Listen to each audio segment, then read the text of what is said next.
time now for Draft Facts, driven by Hyundai. You know what it is, guys?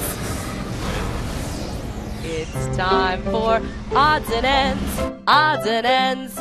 Hey, everybody, tell your friends, because it's time for Odds and Ends. All right, so it's a work in progress. Yeah. I say you know. I never know when it's going to end.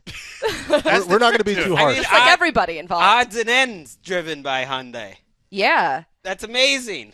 Also, thank you to everybody who's listening right now who sends me pictures of signs that say odds and ends, because it's one of my favorite things. I mean, this is one of the reasons Hyundai wanted to jump on board with us. They were huge fans of Odds and Ends. They're like, hey, how about 4 shows in? Can you have Colleen on? I don't think Dan even knows that I have a sponsorship on his podcast, your podcast. So how about that, Dan?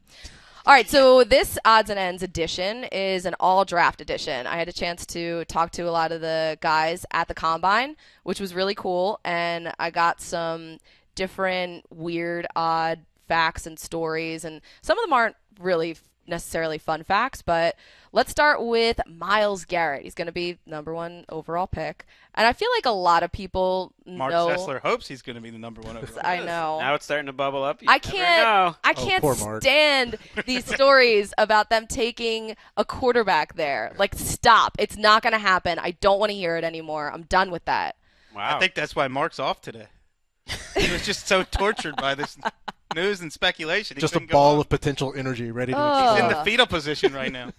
Sorry, Mark. Rocking back. So Myles Garrett, he was on Twitter for a while. He quit it. So he's off all Twitter and social media. He's obsessed with the 70s. Loves the 70s. Can't blame him there. The culture, the music, everything about it. Myles Garrett and I would get along famously. Well, he's a huge bookworm, too. Wow, they need to draft this guy. I know. He loves the 70s, like the drugs, the casual racism. It was great. I mean, you know, I'm sure there's some things that he likes more than others about the 70s. He writes his own poetry. Big poetry That's writer. Pretty cool. I like that. But the big thing is he's really into dinosaurs. And which I was like, oh, man, I want him to go to a team with Will Hayes. I want him to go to Miami. But so they can have debates? Yes. So maybe they can bring Carl Everett into it. Oh. Yeah, maybe. Myles Garrett. Carl Everett reference. Thank you for that. Before William Hayes, Carl Everett was about as well known to our listeners as John Gonzalez. Granted, you have to reward the few listeners who know him. John Roland Gonzalez, born March 12, 1977, is an American sports writer who is married to NFL media broadcaster Colleen Wolfe. John, who's a Pisces, resides in Los Angeles with his wife and 2 dogs. The drop gave me a chance to Google Carl Everett, by the way. Oh, yeah. I'm glad I'm not the only one. I was just I'm with you. I'm with you. Red Sox great. Among long before Will Hayes, Carl Everett used to say there was no such thing as dinosaurs. They never roamed the earth. All this, more pro athletes breeding ignorance. Wow. He was like an unlikable Will Hayes. Will Hayes was likable. No one liked Carl Everett. Well, Myles Garrett's on the complete opposite end of the spectrum, and he wanted to be an archaeologist. He dug up his entire backyard when he was a little kid, and then at the Combine we did a little quiz with him, a dinosaur quiz, and he had the answers before I could even get the questions out. That sounds fascinating. He really is. The Renaissance man. I know. So there's Myles Garrett for you. Well, dinosaurs, I was thinking about this. Like, what are other things you were thinking that about dinosaurs? are unbelievably popular with like 6-7-year-olds? Like, you would think, like, looking at how much 6-7-year-olds or whatever study dinosaurs, that would end up being like a bigger deal in life. But by the time you're 10, then no one cares about dinosaurs ever again. So you're saying archaeologists are immature? No, but they're a niche. Like, they're a niche.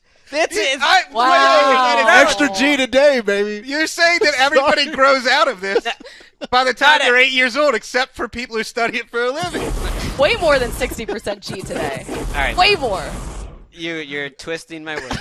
Greg hates archaeologists, and that's all you need to know. Dinosaurs are like the equivalent of Barbie dolls of Star Wars. Ooh, like no, Star Wars. You're like breaking my heart. Movie release. You're the chosen No. one. Wait, I'm saying they are the most popular thing out there. They're the number one thing. They're the number one thing in the pop culture of They are children, and they fall off pretty hard. It's like When's the last garbage time trucks for 4-year-olds. When have we Oh, ever Cecily spoken needs about to be here. dinosaurs? Well, I think my generation is a little askew there because in 1993, Jurassic Park came out. And then the Toronto Raptors Yeah. named their team after a movie. And so dinosaurs were hot there for about Yeah. 8 or 9 years during a formative time in my life where Well, we were exposed to a about lot of the same. science. It's just like Fast and Furious. Yes.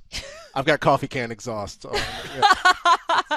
So you think Greg's a little over the top with his dinosaur analysis? No. I trust Greg with my life.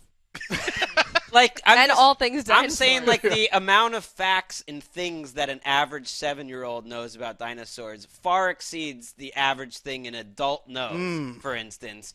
And that's not true of just about anything else. Are you saying we should invest more time in teaching our children contemporary things as opposed to things that happened 65 million I mean, years ago? it seems yeah. Great that's point. A hot take point. I like that. I'm just asking if that's what Greg was saying. I wasn't saying that, but I like that interpretation.